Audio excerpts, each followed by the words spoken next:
Ciao a tutti amici di mattoscacco.com, ben ritrovati in questo nuovo video. Oggi andiamo a vedere come il numero 2 più forte al mondo, ovvero Fabiano Caruana, ha perso in circa 10-11 mosse. E chi è che lo poteva battere in così poche mosse? Chiaramente il numero 1, Carlsen. Allora, andiamo a vedere come è andata la partita col bianco il numero 1 e col nero il numero 2. Via, di 4 e 6 e 4, forte controllo del centro, D5, si è trasformata praticamente in una difesa francese. Chiaramente qui ci sono varie varianti, c'è la variante di spinta, la variante di presa, oppure cavallo di 2 che è molto molto molto carina. Caruana spinge C5 andando in questa variante Tarrasch che è un po' pungente. Ci sono ora due pedoni che si guardano a coppie di due e quindi bisogna stare molto attenti. Il bianco prosegue il suo sviluppo, qui non ci sono comunque colpi tattici particolari. Non so, un'altra possibilità potrebbe essere C3. C3 non è, diciamo, la migliore in assoluto, poiché dopo cambio, cambio e cambio, ora è vero che il cavallo può catturare, ma il bianco rimarrebbe con un pedone isolato qui al centro, poiché non ci sono né sulla colonna C né sulla colonna E pedoni che possono supportare questo pedone. Ora il pedone isolato, un po' come tutte le cose in realtà negli scacchi, può essere o una grande debolezza o un grande punto di forza, dipende poi da come si sa manovrare il proprio schieramento e come ci si sa difendere con l'avversario. Ad ogni modo comunque sarebbe un po' rischioso perché adesso alfiere B4, scacco, non alfiere D2 altrimenti ci cade il pedone, ma dovremmo ritornare indietro col cavallo, insomma tante mosse di cavallo all'inizio non è che ci fanno parecchio bene.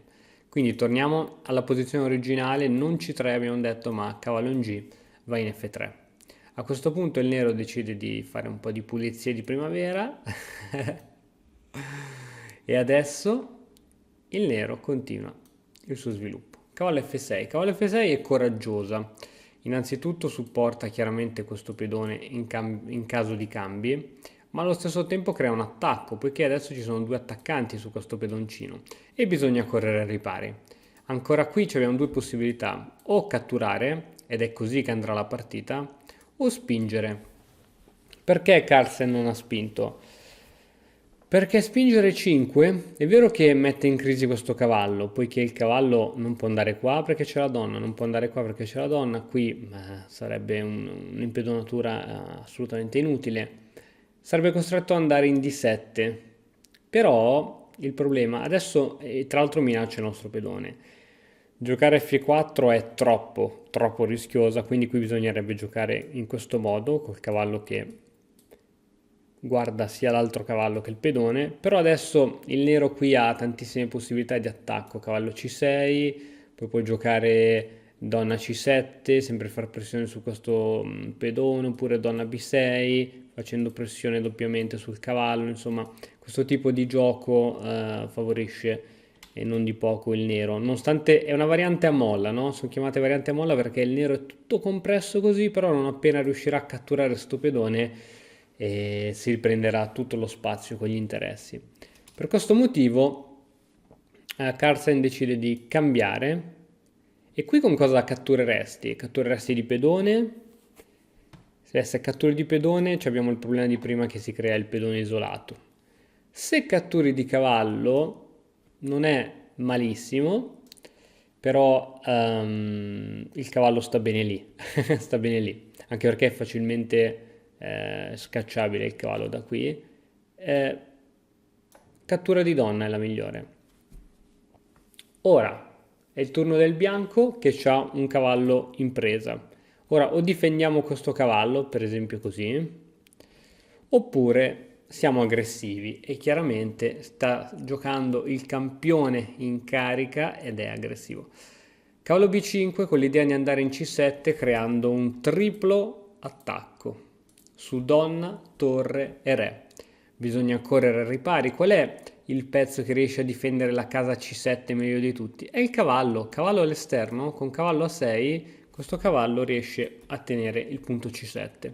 E in questi casi bisogna sempre tenere conto che c'è un difensore che sta tenendo il punto C7, quindi uno dei piani del bianco potrebbe essere quello di eliminare questo cavallo in modo tale che questo punto C7 poi sarebbe libero per l'ingresso del cavallo. Non si capisce attualmente come eliminare quel cavallo.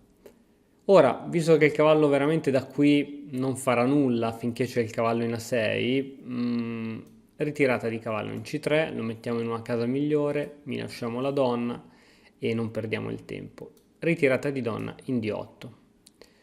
A questo punto ci sono alfiere C4 o alfiere B5.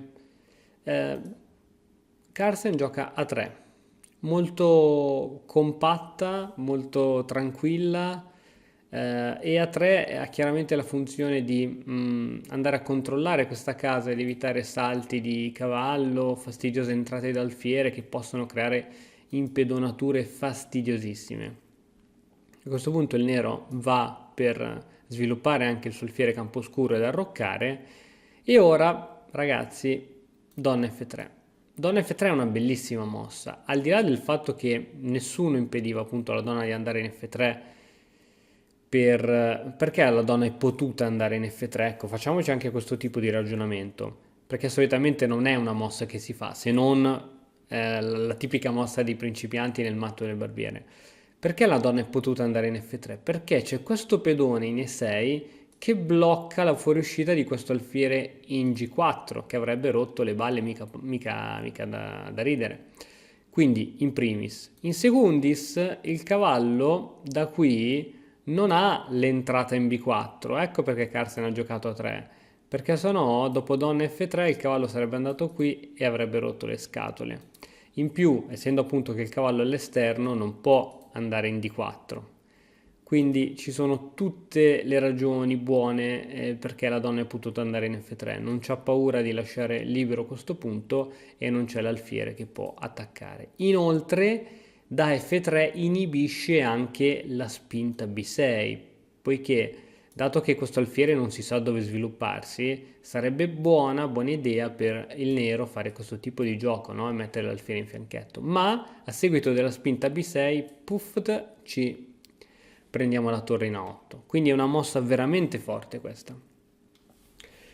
Arrocco del nero, qui Caruana dice vabbè io intanto arrocco poi dopo ci pensiamo a tutte le cose. Peccato che qui c'è già un colpo tattico. Lo riesci a vedere il colpo tattico? Ti do 15 secondi poi ti do la soluzione.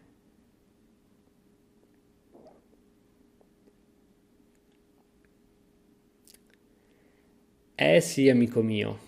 Ta ta ta tam. Alfiere in A6.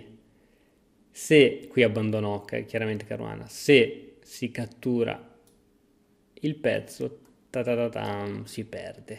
Clamorosamente non c'è modo per recuperare questa situazione. Chiaramente sono sempre divertenti vedere queste cose perché anche i grandi sbagliano. Questa cosa a noi comuni mortali ci rincuora mica male. Bene, spero che il video ti sia piaciuto. Intanto voglio ricordarti che proprio oggi è stato lanciato all'interno della Academy il videocorso di circa 5 ore intitolato Piano Vincente per imparare a creare dei piani di gioco in base appunto alla valutazione della posizione. Bene, spero che questo video ti sia piaciuto, se sì metti un like, lascia un commento e iscriviti al canale se ancora non l'hai fatto. Grazie per aver visto tutto il video, ci vediamo alla prossima, ciao! E ora per continuare che cosa posso fare? Beh, innanzitutto ti consiglio di iscriverti al nostro canale in modo tale da non perderti le nuove video lezioni. E poi puoi vedere il video che è stato più cliccato in questa settimana. Ci vediamo, ciao!